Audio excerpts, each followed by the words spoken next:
হরে কৃষ্ণ। নমঃ বিষ্ণুপাদায় কৃষ্ণ প্রেষ্ঠায় ভূতলে শ্রীমতে ভক্তিবেদান্ত স্বামী নীতি নামিনে। নমস্তে সারস্বতে দেবে গৌরবাণী প্রচারিণে নির্বিশেষ শূন্যবাদী পাশ্চাত্য দেশ তারিণে। শুরু হয়ে গেল ঝুলন যাত্রা। কৃষ্ণের যত লীলা তার মধ্যে নরলীলা, নরবপু তাহার স্বরূপ। ভগবানের যত অবতারের লীলা রয়েছে কৃষ্ণলীলা রসমাধুর্যপূর্ণ, কেবল আনন্দ। কৃষ্ণলীলা যত শুনবেন, যত গাইবেন এবং যত অনুষ্ঠান সাজাবেন ততই আনন্দ। শাস্ত্রে বলা হয়েছে তিনটা দর্শন খুব গুরুত্বপূর্ণ। দোলে চ দোল গোবিন্দ, চাপে চ মধুসূদন, রথে চ বামনম দৃষ্টা, পুনর্জন্ম নবিদ্যতে। দোলে চ দোল গোবিন্দ মানে দোলে মানে দোল যাত্রা নয়, দোলে মানে দোলনায়। দোলনায় রাধা গোবিন্দকে বসিয়ে সুন্দর করে কুঞ্জ সাজাবেন। আমাদের মন্দিরে তো খুব আড়ম্বরে অনুষ্ঠান হচ্ছে, আপনি বাড়িতেও ছোট দোলনা করে আপনি রাধা গোবিন্দকে বসাবেন আর সুন্দর করে তাকে শৃঙ্গার করবেন আর গাইবেন রাধা কৃষ্ণ প্রাণমোর যুগল কিশোর। ঝলনা টানবেন আর গাইবেন জীবনে মরণে গতি আর নাহি মোর, রাধা কৃষ্ণ প্রাণ মোর যুগল কিশোর। কালিন্দির কুলে কেলি কদম্বের বন। ঝুলন অরিজিনালি কোথায় হচ্ছে? যদি আপনার বাড়ি ইস্কনের পাশাপাশি হয়, ইস্কন মন্দিরে যাবেন বিকালে ঝুলন টানতে, না হলে বাড়িতে করবেন। কিন্তু মেন ঝুলন হচ্ছে কালিন্দির কুলে, কালিন্দী মানে যমুনা, কালিন্দির কুলে কেলি কদম্বের বন। কালিন্দির তীরে, যমুনার তীরে কদম্ব খণ্ডিতে ঝুলন সাজানো হয়েছে। কি দিয়ে ঝুলন সাজানো হয়েছে? পাটের দড়ি, লাইলেন দড়ি, আসন কিসের? আপনার মন চলে যাবে ওখানে। শ্রী চৈতন্য মহাপ্রভু বলেছেন মোর মন বৃন্দাবন। আপনি আপনার মনকে নিয়ে যান সেই কালিন্দির কুলে কদম্ব খণ্ডিতে ঝুলন হচ্ছে। এখন আসি, ঝুলন কি কোন দড়ির? রতন বেদির উপর বসাবো দুজন। রত্ন বেদি দিয়ে, রত্ন মণিমুক্তা দিয়ে গোপীরা সখীরা ঝুলন বানিয়েছেন। আমাদের পরম পূজ্য শ্রী শ্রীমৎ ভক্তি পুরুষোত্তম মহারাজ প্রতিদিন আজ থেকে শুরু করেছেন ঝুলন লীলার কাহিনী। শুনুন আর মন নিয়ে চলুন বৃন্দাবনে। বসাবো দুজন, ঝুলনে বসবেন দুজন। কেউ শুধু গোপালকে বসিয়ে টানবেন না, জগন্নাথকে বসিয়ে টানবেন না। কাকে বসাবেন ঝুলনে? শ্যাম গৌরী অঙ্গে দিব চন্দনের গন্ধ। শ্যাম আর গৌরী, শ্যাম মানে কৃষ্ণ, শ্যাম সুন্দর, আর গৌরী মানে হচ্ছে রাধারানী। রাধারানীর নাম গৌরী। গৌর অঙ্গী, গৌরাঙ্গী, তাকে দেখতে কাঁচা সোনার মতো, গৌরঙ্গ। তাই শ্যাম গৌরীকে বসাবেন সেই ঝুলনে আর ঝুলন টানবেন।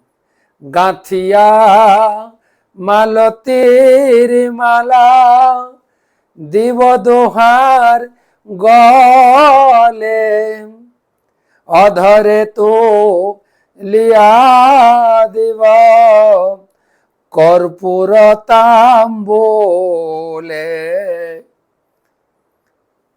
মালতীর মালা, সুগন্ধি মালা দিয়ে রাধা গোবিন্দকে সাজাবেন দোহার গলে, আর কর্পূর দিয়ে তাম্বুল পান বানিয়ে রাধা গোবিন্দের মুখে তুলে দেবেন।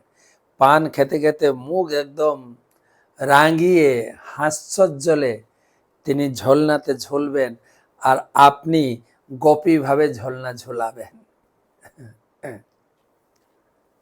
ললিতা বিশাখায়াদি যত সখী বৃন্দ, সেই কালিন্দির কুলে ভগবানের ঝোলনা হচ্ছে, সেখানে একমাত্র পুরুষ হচ্ছেন শ্যাম সুন্দর, আর বাকি সব গোপী, স্ত্রী দেহ, মহিলা। আপনি সেই গোপী ভাবে বৃন্দাবনে পৌঁছে যাবেন। রাধা গোবিন্দকে চন্দন পরাবেন, মালা পরাবেন, চামর ঢুলাবেন এবং তাম্বুল দেবেন, তাম্বুল সেবা। আর পারলে বাড়ি থেকে সুন্দর কিছু ভোগ রান্না করে নিয়ে যাবেন, অর্পণ করে ভাবের আবেগে গোপী ভাবে ভাবাবিষ্ট হয়ে ললিতা বিশাখার আনুগত্য হয়ে আপনি ঝুলন টানবেন। আজ্ঞায় করিব সেবা চরণারবিন্দ, রাধা কৃষ্ণ প্রাণমোর যুগল কিশোর। আনুগত্যময়ী সেবা, নিজের মতো করলে হবে না। সেখানে যত শত কোটি গোপী সেখানে সমবেত হয়েছেন, তার ভিতরে লিডিং দিচ্ছেন, যারা অনুষ্ঠানটা পরিচালনা করছেন ললিতা বিশাখা, তিনারা যেভাবে সেবা দেবেন সেই সেবায় আমি অংশগ্রহণ করব। পদকর্তা বলছেন শ্রী চৈতন্য মহাপ্রভু এই আনুগত্যময়ী সেবা দিয়েছেন। শ্রীকৃষ্ণ চয়ে তন্ন প্রভু দাসের দাস, সেবায় অভিলাষ মাগে নরোত্তম দাস। চৈতন্য মহাপ্রভু সেই গোপী ভাবের মনোভাব তিনি প্রকাশ করেছেন তার পরম্পরাতে। চৈতন্য মহাপ্রভু, তারপরে ষড় গোস্বামী, বিশ্বনাথ চক্রবর্তী ঠাকুর, জগন্নাথ দাস বাবাজি, তারপরে ভক্তিবিনোদ ঠাকুর, গৌরকিশোর দাস বাবাজি মহারাজ, শিল ভক্তি সিদ্ধান্ত সরস্বতী ঠাকুর, শিল প্রভুপাদ, ইস্কন প্রতিষ্ঠাতা আচার্য শিল এসি ভক্তি বেদান্ত স্বামী, শিল প্রভুপাদ, বর্তমান গুরুবর্গ, তাদের আনুগত্যময়ী সেবা করে ঝোলন ঝোলাবো, তাহলে ভগবান আমার সেবা গ্রহণ করবেন।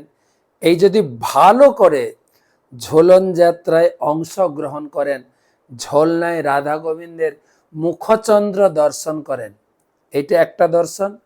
দ্বিতীয় দর্শন হচ্ছে নৌকা, চাপে চ মধুসূদন। নৌকা যেরকম আমাদের অক্ষয় তৃতীয়া থেকে 7 দিন, কোথাও 21 দিন চন্দন যাত্রা হয়, জলে নৌকাতে রাধা গোবিন্দকে জল বিহার করানো হয়, সেই নৌকাতে যদি রাধা কৃষ্ণকে দর্শন করেন।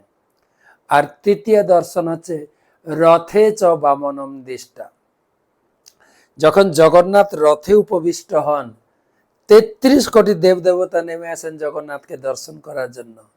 সেই জগন্নাথকে দর্শন আর তার দড়ি ধরে যখন জগন্নাথের রথ টেনে নিয়ে যাবেন সেই মাসির বাড়ি, গুন্ডিচা বাড়ি, বৃন্দাবনে, এই 3 দর্শন যদি আপনি অন্তর দিয়ে চোখ ভরে দর্শন করেন এবং আনুগত্যময়ী হয়ে সেবা করেন, পুনর্জন্ম বিদ্যাতে আপনি ভগবত ধামে নিশ্চিত পৌঁছে যাবেন। আসুন এবছর ঝুলন্ত আমাদের 23, 24, 25, 26, 27, 28, 6 দিন, সাধারণত 5 দিন হয়, কোনো কোনো বছর 4 দিনও হয়। এবছর 6 দিনের সুযোগ, বাড়িতে করুন ছোট করে। আর একটু বিশেষ অনুরোধ রাখবো, যদি কাছাকাছি ইস্কন মন্দির বা গৌড়ীয় মঠ থাকে, মন্দিরে চলে যান, কিছু সেবা নিয়ে যাবেন, সেবা দেবেন, আর ঝোলন ঝোলাবেন, ভাবের আবেগে এই গান গাইবেন। এই সুযোগ ছাড়বেন না। ভগবান আমাদের সুযোগ দিয়েছেন, তার সেই সমস্ত লীলা অনুষ্ঠান যতই শুনবো, যতই পড়বো আর অনুষ্ঠানে অংশগ্রহণ করব, আমার জীবনটা আনন্দে ভরে উঠবে এবং এই জীবনের শেষে আমরা ভগবত ধামে ফিরে গিয়ে আনন্দ লাভ করব, নিত্য আনন্দময় জীবন পাব। সবাই ভালো থাকুন, আনন্দ করুন আর সবাইকে এই আনন্দে যুক্ত করুন। জয় শ্রী রাধে।